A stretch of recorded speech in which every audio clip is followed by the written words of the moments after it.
someone at those Crunchyroll offices has to have the death note, because there's no way Kiss Anime, Hi Anime, 9 Anime, and now AniWatch have all been taken down by Crunchyroll all the span of 2 months, collecting the major sites like they were Infinity Stones.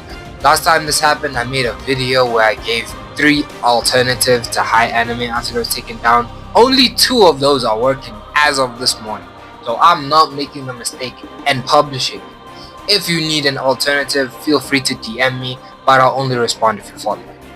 Nothing formal.